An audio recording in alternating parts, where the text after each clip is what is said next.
E aí, galera? Opa, boa tarde, meu segundão. Que beleza. Olha, nós temos um convidado muitíssimo especial para a nossa aula, né? É um parnasianista muito delicado, né? São três grandes parnasianistas. Dois nós já mostramos para vocês e tem um terceiro parnasianista aqui. Olha, ele é o fino, né? Todos sabemos que os parnasianistas eram estrelas, né? Top. Durante mais ou menos uns 40 anos, eles foram, assim, estrelas, né? E o nosso autor, nesse processo de continuidade, que é o parnasianismo, é o Alberto de Oliveira. Então, é com muito prazer que nesta tarde do dia 27, não é? Nós estamos mostrando para a galera do segundão esse grande autor, né? Então, que venha aí a turma, olha aí, vamos lá, hein? Opa, olha aí. Literatura brasileira, era nacional, estamos com os autores do parnasianismo. E dos autores do parnasianismo, o autor nosso convidado, né, é Alberto de Oliveira. Lembrando a vocês que o parnasianismo foi uma das causas da Semana de Arte Moderna. Xiii, a coisa não foi fácil, hein? Foi uma briga, porque aquele status quo, aquela posição que eles assumiram, né? E que eles ganharam um público imenso, né? Muito prestígio. Então não era fácil reagir contra o parnasianismo. Mas a juventude que fez a Semana de Arte Moderna e que implantou o modernismo no Brasil, o primeiro foco era combater o parnasianismo. Valeu? Que bom. Então nós temos aqui a importância da poesia parnasiana até o advento da Semana de Arte Moderna. Isso a partir de 1880, mais ou menos, né, quando começa aquele glamour, né, da Belle Époque francesa, aquela época áurea, né, dos cabarés franceses, moda, vestuário, cabelo, tudo de belo, né? E esses autores do parnasianismo souberam, digamos assim, flanar, né, nesse período e atingir o ponto alto do prestígio. Então é com muito prazer que apresento para vocês, né, mais um autor do parnasianismo, olha aí, e tudo começa a partir daqui, com um livro de poesia. Todo livro de poesia ele é pequeno, né? Livro de poesia grande não dá certo, é só depois de muitos livros de poesia que se publica um volume, não é? Mas, em geral, o livro de poesia ele é um livro que passa de 150 páginas, tem que ser pequeno, né? E aí, em 1882, né, um ano depois do Machado de Assis ter publicado Memórias Póstumas de Brás Cubas, né, foi publicado o livro Fanfarras, do maranhense Teófilo Dias. Bom, de 82 até 1922, nós temos aí, 40 anos, hein? E aí o parnasianismo surfou nessa onda da Belle Époque, né, que é um período áureo das elites, né, aquela euforia toda, né, das elites da França, aquele glamour, os cabarés famosos, lindos, né, aquelas danças maravilhosas e, principalmente, o símbolo maior desse período, a bebida mais gostosa desse período, o absinto. Olha, tá brincando, né? E aí eu trouxe esta peça aqui das artes plásticas, é uma escultura, né? E aí você pode perguntar, mas o que é que tem a ver o parnasianismo com escultura? Tem tudo a ver. Escultura, pintura, arquitetura, é a interdisciplinaridade, né? É a poesia se aproximando da perfeição, né, que já vinha desde os gregos e dos romanos, né?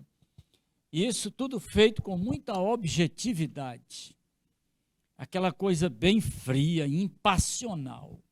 Muita contenção emocional. Opa, olha aí. Cuidado, hein? A grande preocupação desses poetas era com a estrutura do texto. O perfeccionismo. Significa a estrutura do verso, né? Bem matemática, as rimas bem escolhidas, né? Vocabulário clássico, culto, olha aí, né? As inversões sintáticas, exibicionismo. Né? Na verdade, o que aconteceu foi isso. Exibicionismo. Isso é algo maravilhoso, né? O exibicionismo dos poetas do parnasianismo, porque eles mostraram a capacidade e competência nesse processo. E então, imagine, escrever na ordem direta já é difícil, imagine fazer inversões sintáticas, aí é que complica tudo, viu? Mas eles deram um show, né? Aproveitaram bem aquela onda, né, de um período muito interessante, não é? Um período fascinante do Ocidente, e passaram a produzir uma poesia sem preocupações sociais. Nada de rua, nada de mercado, nada de dramas humanos, nada disso. A poesia do parnasianismo, o grande tema é a própria poesia. Olha como é interessante isso, né? Mas isso aí não ia durar muito, não. Em pouco tempo, esse tema está esgotado. Eles passaram a reproduzir a natureza, objetos. O poeta passa a se comparar com um pintor, né? Um ourives, um escultor, né? E por aí vai um monge, ficar isolado, nada de rua. Problemas de rua não é com a poesia parnasiana, né? E no Brasil esse fenômeno foi curioso, porque o Brasil com tantos problemas, né? Aquela situação incômoda, né? Dos trabalhos pró-libertação e depois pós-libertação, revolta da Armada, a República dos Militares, Canudos. Gente, não é possível. Muitos problemas. Mas eles não viram isso aí. Não quiseram nem papo. Né? Se isolaram. E isso criou uma situação muito curiosa. Eles ganharam muito prestígio, né? Muitos aplausos. Né? Eles eram vistos assim como semideuses da poesia. Né? Isso foi algo assim que a juventude que provocou a Semana de Arte Moderna teve que combater firme, senão ia atrasar mais ainda. Hein? Então, está aqui essa retomada, né, da cultura clássica, que significa mitologia, perfeição, a forma, a beleza do corpo, etc. Numa atitude muito objetiva, isso significa dizer anti-romantismo.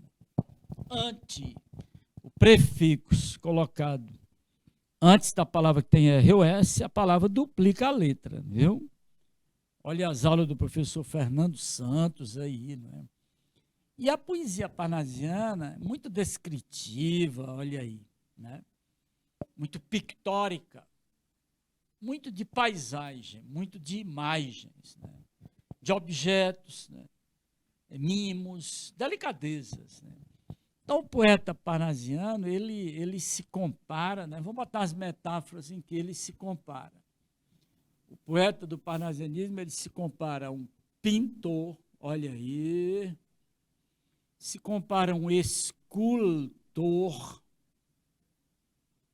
se compara, nós tivemos aí o pintor, o escultor, ele se compara a um monge, né, o isolamento, né, e de tanto trabalhar a peça, né? Quando Bilac disse lá, invejo ourives, olha aí, ele se compara também a um ourives. Olha como é interessante, né? Essa comparação do poeta parnasiano. Se compara, ó, aí, ó, ao pintor, escultor, monge, ourives.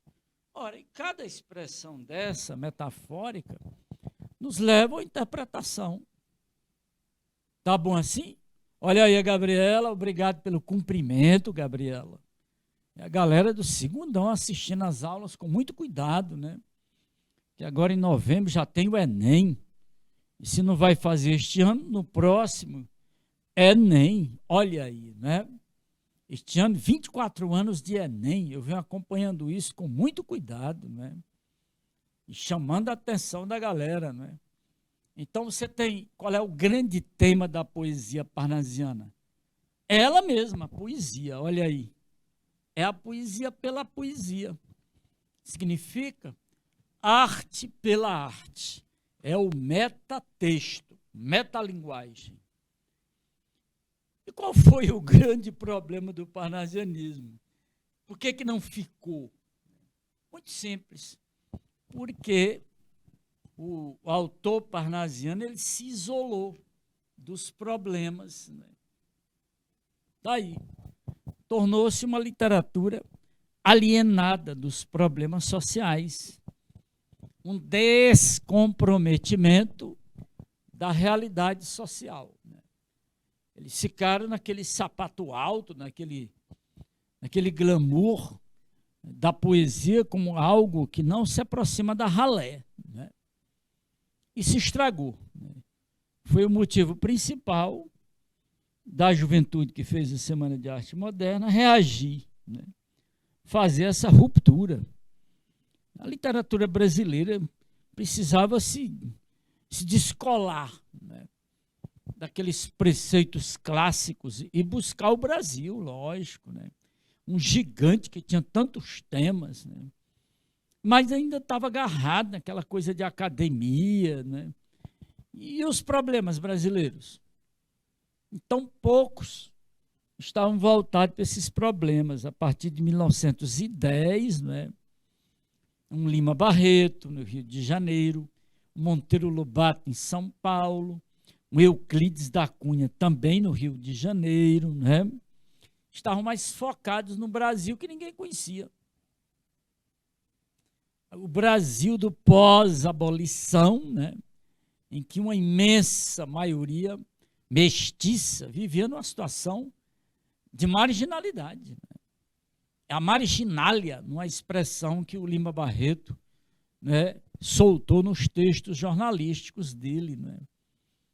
Então, e cadê o parnasianismo? Não, espere aí. E as pessoas, a elite estava lendo o parnasianismo. Não estava observando os problemas brasileiros. Né? Na literatura, por exemplo, do Monteiro Lobato, o Jeca da vida, né? Ou os Jecas da vida. Né? Nas obras do Lima Barreto, os subúrbios, né? aquele sub embaixo, né?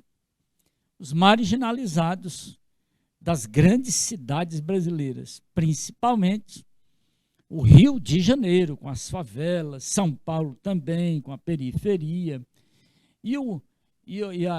as regiões rurais do país, sem assistência nenhuma, não é?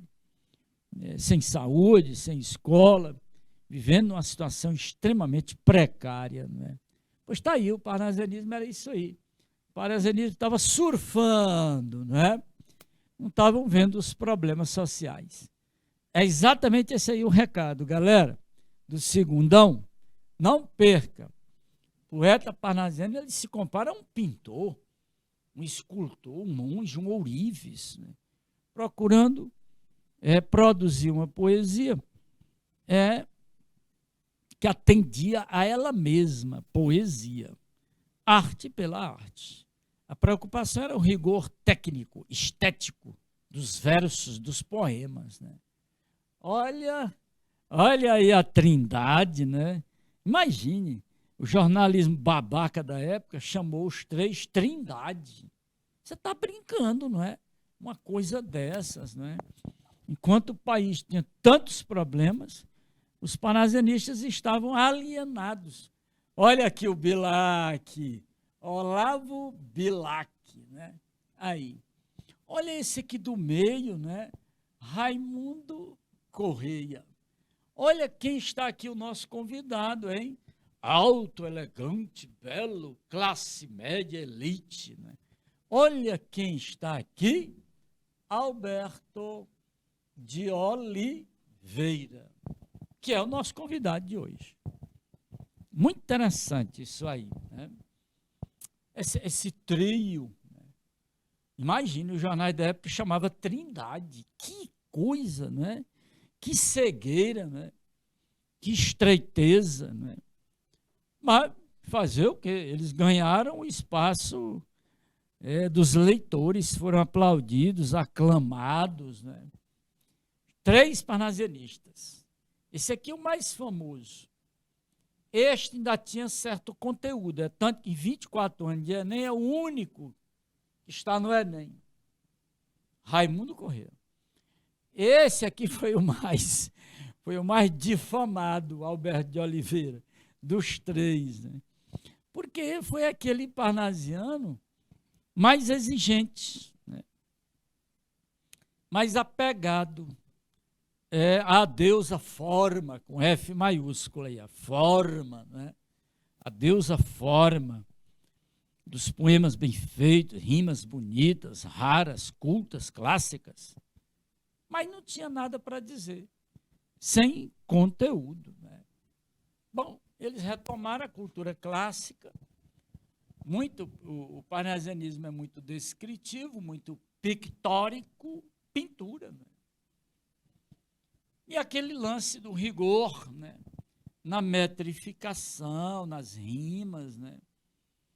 Relembrando aí, ó, o descomprometimento. Você não pode perder esse detalhe, né? Ele é fatal, viu? Dá uma olhadinha.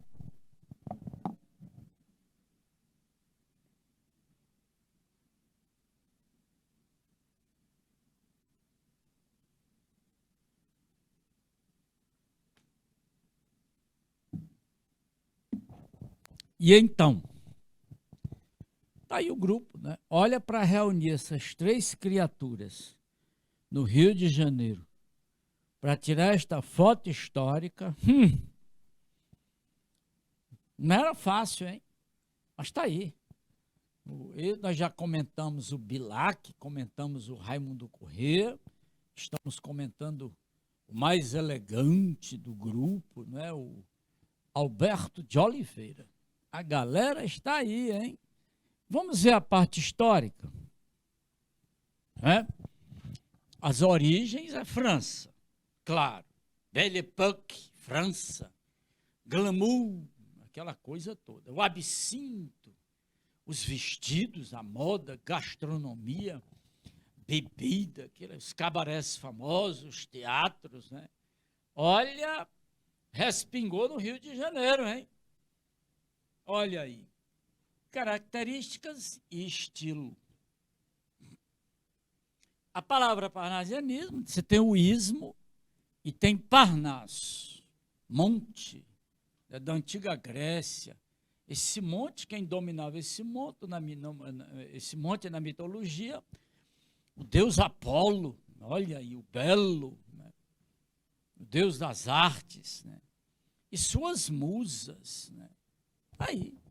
Né? E alguém achou, de 1860, criar uma revista, né? Lá na França, e publicar uma revista com essas novas propostas da poesia. Foi um poeta muito famoso, de nome Théophile Gautier. Eu pronuncio bem em francês, eu estudei um pouco o idioma. Então, o Théophile Gautier e o grupo dele, né, ele criou essa revista, e nessa revista ele lançou as propostas da poesia parnasianista. Olha aí, muito legal. Aí ele pegou essa época dourada, né, da elite, das elites, faltou S aqui, hein? Que é um período muito glamuroso, né? Da Belle Époque, chamada Bela Época, uma faixa de 40 anos, né? 20 do século XIX, fechando o século XIX, 20, abrindo o século XX. Pegou legal, hein? E então? E o Piauí não está fora disso, não. E os grandes autores do início do século, como da Costa e Silva, Nogueira Tapeti, Lucídio Freitas, é uma época de grandes autores, né, da literatura piauiense. Cristino Castelo Branco. Olha, nós vamos tocar no assunto, hein? Nós temos aí o nosso da Costa e Silva, que é bem no início do século XX. Bom, esse estilo, né, essa maneira de viver, essa atitude de civilidade, né, essa atitude cosmopolita, digamos assim, isso contaminou também nossos autores do Piauí.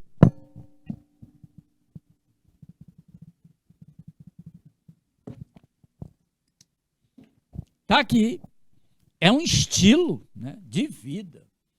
Foram mais ou menos 40 anos nessa euforia. Pronto, olha a palavra aí, galera. A euforia, né? A euforia da Belle Époque.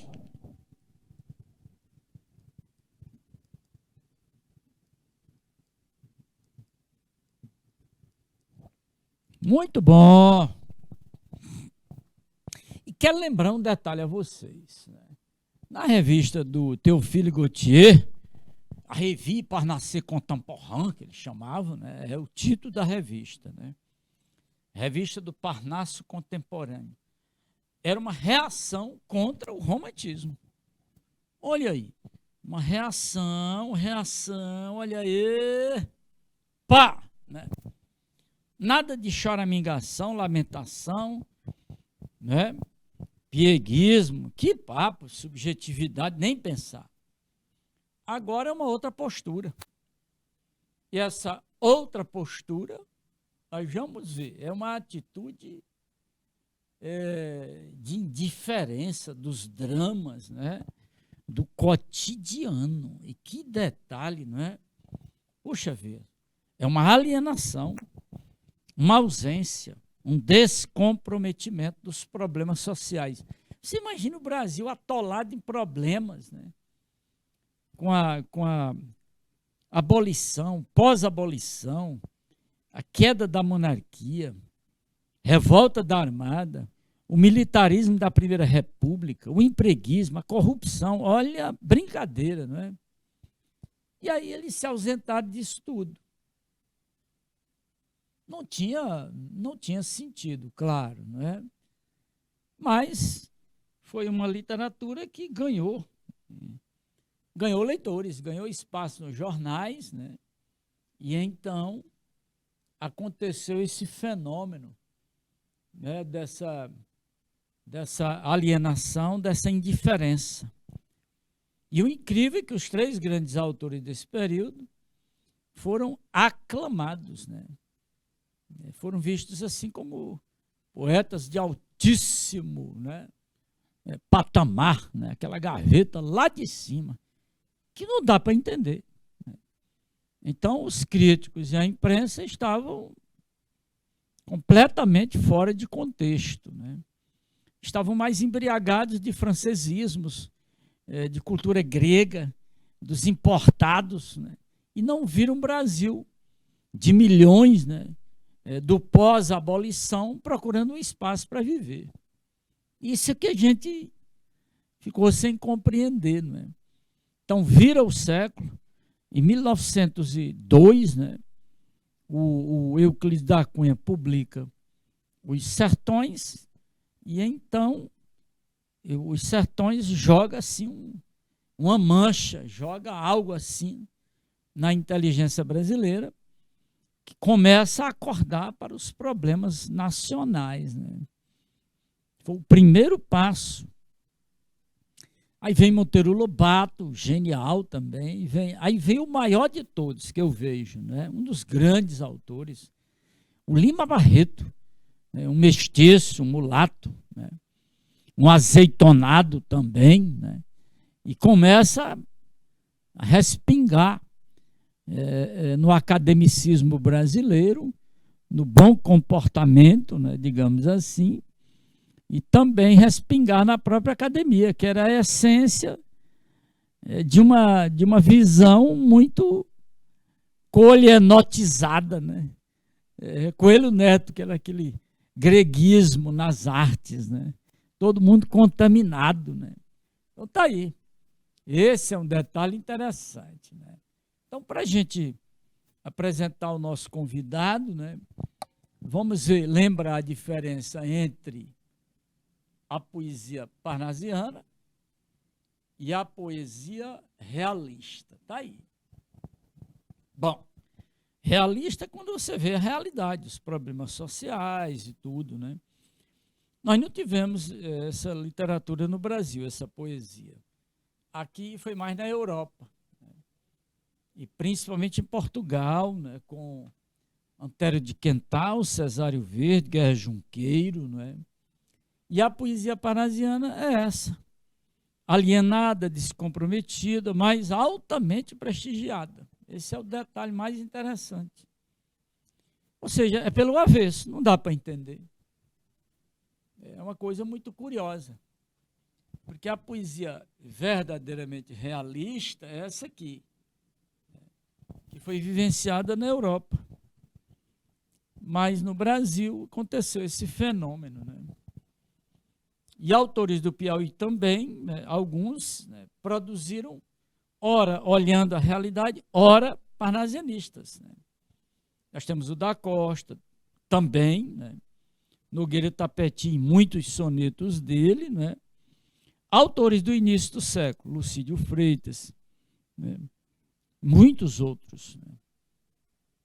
No momento mais oportuno estamos falando, né? Álvaro Pacheco, perdão, Félix Pacheco, por exemplo, né? Muita gente boa. Então, no Brasil, nós não tivemos essa literatura, né? Nós ficamos com a arte pela arte, só reforçando. E o que é a arte pela arte? É o poeta comparado a um joalheiro, a um ourives, né? Que modela a sua peça, vai cinzelando, vai buscando, né, o aperfeiçoamento. E aí, para completar a sua joia, bota aquele rubi na peça, né, que é a rima famosa, né? Muito bom isso aí. E aí se aproximou das artes plásticas, né? Natureza, pintura, os objetos, né? E o isolamento do cotidiano. Essa abertura para o cotidiano vai acontecer com os autores, né? Alguns autores de antes da semana já estavam mexendo com isso. E quando o modernismo se instalou, passou a ser o cotidiano a grande preocupação da literatura modernista, até hoje. Bonito isso, hein? Isso vem com Euclides, Monteiro Lobato, aqueles pré, né? Os antes disso. Não significa dizer que o antes disso não tenha feito o que é feito até hoje. É só uma questão histórica, né? Cronológica, né? É o quase, né? Quase que eles estavam dentro do modernismo, mas já eram quase, né? Euclides, o Monteiro Lobato, né? E o Lima Barreto, genial, né? Então tá aí, essa nossa grande preocupação, né? Esse nosso encontro de hoje. Um bom exemplo de tudo isso, de todas essas características, o estilo, né? É um poema do Alberto de Oliveira, o nosso convidado, Alberto de Oliveira. Vaso chinês. Mas, moço, tem tanto problema no Brasil, né? Tanta situação difícil do ponto de vista social, tanto preconceito, um cotidiano terrível para aqueles que estavam à margem, né, do capital, à margem do trabalho. E aí o cara vai escrever um poema sobre um vaso chinês, paciência, né? Mas fazer o quê? É o parnasianismo, né? Daí, um vaso é uma peça delicada, então ele vai descrever, vai pintar com palavras, né? Vai se exibir, né? Com palavras difíceis, rimas raras e por aí vai. Vamos conhecer o texto? Tá bom, então. Estranho mimo aquele vaso, mimo, estranho presente, coisa delicada, né? Aquele vaso, viu? Olha que construção, hein? Um verbo e um pronome. Casualmente, uma vez, de um perfumado contador sobre o mármore luzidio. O cara se exibiu aqui. 3 palavras rimando é uma raridade. Classes gramaticais diferentes. Você tem um verbo, um pronome e um adjetivo. Rimas raras. Mas tem uma coisa mais rara ainda. Galera do segundão, agora o bicho pegou. Mármore. Professor, não é mármore? É. Mas ele tirou um Ezinho a letra do final, porque ele precisa do verso na medida certa. Ele está trabalhando com versos de 10 sílabas. Se deixar o E lá, vai dar 11. Então ele tirou o E do final da palavra. É um fenômeno, né, de som. Né? Quando se tira uma palavra do final, você tem uma aférese. Assunto do ano passado, galera. Mas este ano a gente relembra no parnasianismo, né? Então você tem versos de 10, né? Só relembrando aqui essa atitude.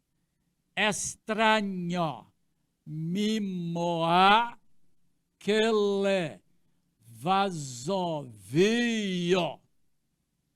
Você tem 1, 2, 3, 4, 5, 6, 7, 8, 9, 10. Decassílabo, os versos. Né? Verso decassílabo. Rimas raríssimas, né? Lindas, né? Só exibicionismo, só ostentação estética. Pronto.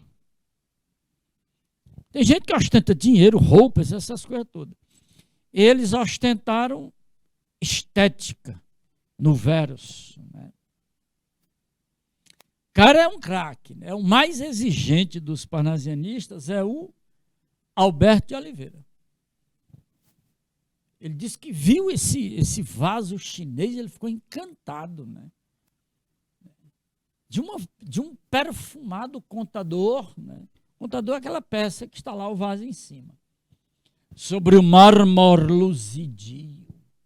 Entre um leque e o começo de um bordado, né?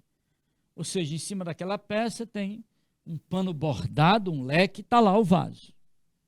Rapaz, mas tem tanto problema e o cara vai fazer um poema desse jeito, hein? Mas vamos olhar com os olhos da época, tá bom? Fino artista chinês, enamorado, nele, no vaso, puseram o coração doentio em rubras flores de um sutil lavrado, na tinta ardente de um calor sombrio, mas talvez, por contraste à desventura, quem o sabe, e de um velho mandarim, também lá estava a singular figura. Que arte em pintá-la? A gente acaso vendo a arte. Né? Sentia um não sei que com aquele chin. De novo, olha o detalhe, aquele chin, né? Chin de chinês. Então, qual é o fenômeno que vai acontecer aí? É o mesmo do mármore, o chin. Tira o E e o S do final e põe só o som, shin, que ele precisa do som para rimar com mandarim. Olha aí. Grande Alberto, exigente, né? Chato. Né? De olhos cortados, a feição de amêndoa. Né? Aí ele fala dos povos asiáticos, né? Os olhos amendoados, né? Este aqui é um típico poema do parnasianismo. Típico, perfeito. É a deusa forma. A poesia só responde por ela mesma. Não tem nenhum compromisso fora dela. Isso foi o glamour da época. Está aqui o nosso convidado, olha, chegou, né? O cara é galã, hein? Aquele bigode, tempo dos bigodes finos, grossos, finos nas pontas, grossos debaixo do nariz, né? E olha aqui, olha aí, olha o cara aí, olha aí. E um detalhe curioso, foi quem mais viveu dos parnasianistas, né? Nasceu em 1859 e faleceu em 1937. O modernismo já estava voando, né? Estava longe, mas ele não viu isso. Na cabeça dele, poesia era só parnasiana. Não quer nem papo. O cara era um best-seller, né? Membro fundador da Academia Brasileira, né? O cara era sapato alto. Mas levou pancada dos modernistas, né? Os modernistas jogaram duro. Né? Poesia decorativa, descrever objetos, né? Essa coisa assim. Ninguém, hoje não tem nenhuma editora que publique o livro dele. É impressionante. Né? Ficou perdido. Aquela coisa fria, impassível, né? Intelectualizada, né?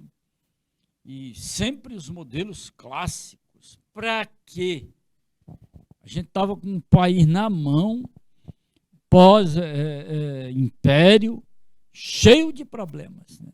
E eles não viram isso. Né? Incrível, coisa fantástica mesmo.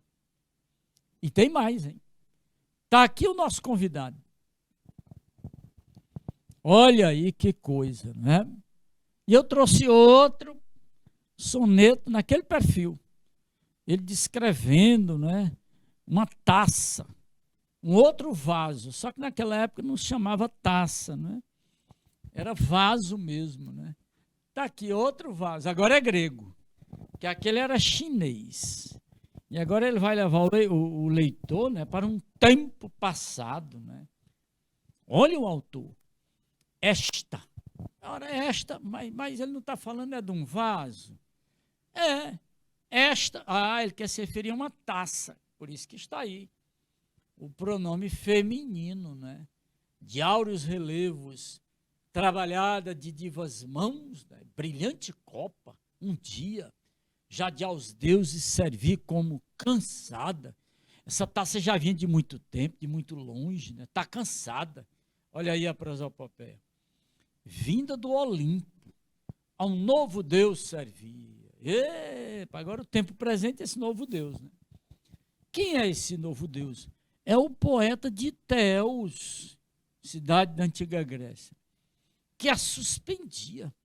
Então, e ora repleta, ora esvazada, repleta é cheia, esvazada é vaziada, esvaziada, claro. Tomou o vinho e esvaziou a taça meiga aos dedos seus, tinia, né? Toda de roxas pétalas colmada. Depois, mas o lavor da taça admira, né? Toca, e do ouvido aproximando as bordas, né? Finas, as de lhe ouvir. Então, você tem o ouvido aqui, canora e doce, mas doce não é paladar. Ele está misturando o som da taça e o paladar ao mesmo tempo, né? É uma sinestesia, né? Essa voz ignorada, quem é essa voz, ignota voz? Qual se da antiga lira, olha aí o som, né? Fosse a encantada música das cordas. Qual se essa voz, olha de quem é a voz, quem é que está suspendendo a taça, galera? É um poeta muito famoso da antiga Grécia, Anacreonte. Aí, olha o Alberto aí. Alberto de Oliveira. Olha, galera, eu trouxe várias questões, tá bom? Pois vamos a ela. vaso grego, né? É uma taça finíssima. É o parnasianismo, ele é o mais rigoroso, né? Os outros ainda tiveram algum conteúdo e tal, mas ele não. Permaneceu isolado, sapato alto, da ralé, né? Dos problemas brasileiros, né? Tá aí. Tomando como exemplo o vaso grego, né? A poesia parnasiana, né? Produzida no final do século e início também. Opõe-se ao sentimentalismo, né? É exatamente isso aí. Eles atacaram o romantismo, né? E aí você tem, eles atacaram que, nós sabemos, no romantismo, que foi o predomínio da subjetividade, né? Esse é o detalhe maior, né? Esse predomínio no romantismo da subjetividade, né?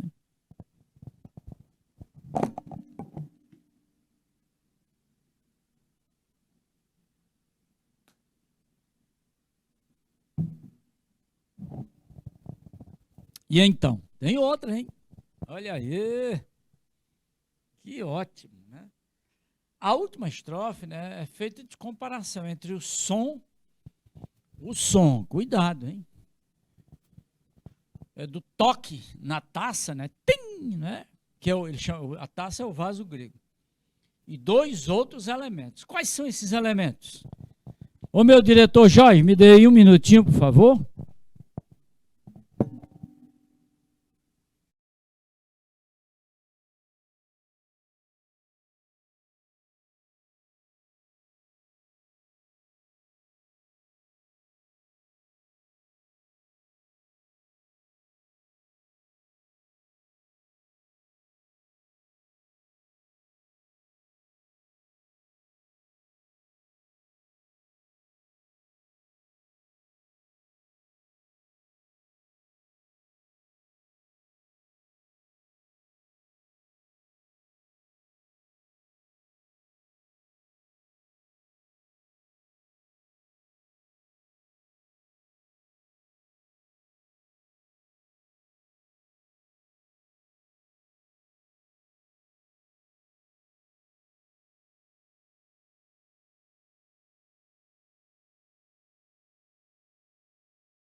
E aí, galera, olha aí. Claro que você já entendeu, né? Que o som produzido pela taça, né? Claro, se você tem uma taça na mão, está tomando vinho, evidentemente que dá vontade de você perceber o som da taça, lógico, né? Mas ele compara com outros dois elementos, né? Olha a letra C, valeu! As cordas da lira, um instrumento musical antigo, né? Ainda tem lira ainda, né? Grandes orquestras ainda tem um instrumento, a lira. É um instrumento preferido do rei Davi, né? Nos salmos dele. E a voz do poeta, claro. Olha aí a resposta. Valeu, segundão. Se anime, segundão. Ainda tem outra. Que ótimo, não é? Identifique o verso que ocorre o uso da figura de linguagem, a sinestesia. É quando mistura sensações, não é? Vai ser a grande figura do simbolismo. É uma das grandes figuras da poesia em todos os tempos, né? Mas no simbolismo foi um exagero, né? Galera, estou vendo aqui, ouvir, né? ouvir, canora, o som, e a voz, e aquela coisa doce. Olha, é o ouvido e boca, então é sinestesia. Aí. Perfeito. E tem mais, galera. Vamos lá, hein? Aqui, olha aí. Aponte os adjetivos que revelam que o objeto descrito no poema foi personificado. É a figura de linguagem, que consiste em atribuir, né, atitudes humanas a inanimados. Então, qual é a alternativa que traz isso? Qual é? Qual é? Galera, tá aqui. Olha aí, cansada.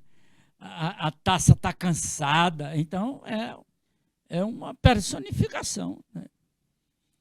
Amiga, a taça, personificação. Negócio curioso, viu? Tem mais, hein?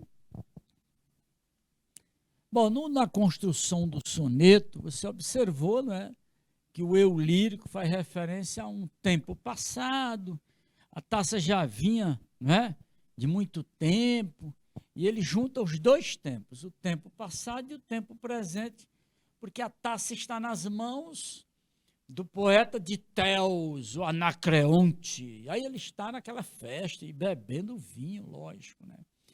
Tem uma alternativa aí que não pega legal sobre essa questão do tempo passado e do tempo presente. Na letra D está dizendo que não há interioridade. Claro que há. Então, a letra D não serve. Né? Ele está dizendo que simultaneidade não há. Claro que há. Né? Claro, não tem para onde isso aí. Totalmente sem sentido. Pensar que não tem isso aí. E tem mais, hein? Os poetas parnasianos, atenção, isso aqui a gente já explicou muito, né? Entendiam que a poesia não deve ter a função catártica, ou seja, emotiva. Nada de lamentação, choramingação, pieguismo, esse negócio todo. Né? Nada. E qual é a função? Nada de comprometimento político, social. Qual é a função mesmo que eles... Qual foi a função que eles manifestaram? Né? É algo bem impessoal. Olha a letra B. Aquela emoção impessoal. Da arte pela arte. Esse é o fundamento maior. Beleza, que bom. E tem mais. São muitas questões. Você vê o soneto muito rico nesse sentido aí, né? Muito pobre de conteúdo. Né? E então você tem aí o seguinte, é que a voz que está dentro do poema, o eu lírico, né, descreve objetos. Uma taça, um vaso.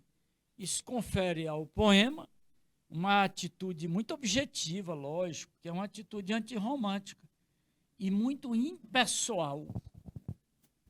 Perfeito. É só observar que você vai vendo essas circunstâncias. Né? Muito legal mesmo. Né? E tem outra questão. Esse soneto Vaso Grego, do Alberto de Oliveira, revela uma poesia, claro que é uma poesia distanciada da realidade. Esse foi o principal problema do parnasianismo. Sem compromisso com o cotidiano. Né? Uma coisa horrível, uma coisa dessa. Né? E tem mais. Né? O conteúdo disso aí, o que é que reflete? E para que ele produziu o poema? Descritivo, né? Decorativo, paisagem, só para atender a arte pela arte. Só isso, não teve outro compromisso. Interessante, né? Valeu, Usário, obrigado pelo cumprimento aí, né? Me cumprimentando, beleza. Estamos aqui, chegando no nossa hora, né? Nós vimos aí a contagem da métrica exigente do soneto do Alberto de Oliveira, né? Aí você tem 1, 2, 3, 4, 5, 6, 7, 8, 9, 10. É um decassílabo, né? Já tínhamos feito, né? Então você tem aí esse lembrete das aulas do ano passado, né, de introdução dos estudos da poesia, né, do poema, do verso. É a poemática, né, que trata disso.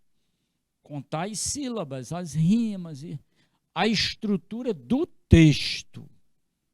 Valeu, galera, que bom, não é? É o parnasianismo. Super exigente, né?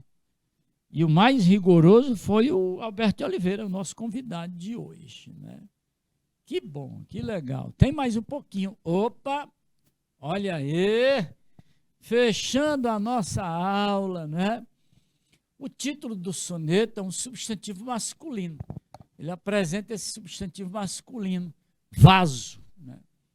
Mas ele começa com o pronome demonstrativo, esta. Interessante, né? É uma curiosidade que sugere um referente feminino, que é a taça. O que é, afinal, o vaso grego? Tá fácil para a gente fechar. Olha a letra A, né? Olha aí, é a metáfora. Opa! Gente, o vaso é a poesia.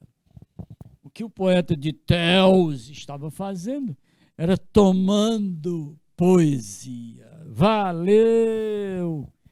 Olha, aqui em agradecimento à nossa intérprete de Libras, né? Ao nosso diretor Jorge, aí agora vem o outro colega meu, hein? É agora, hein? Valeu! Até o próximo encontro. Tchau, tchau.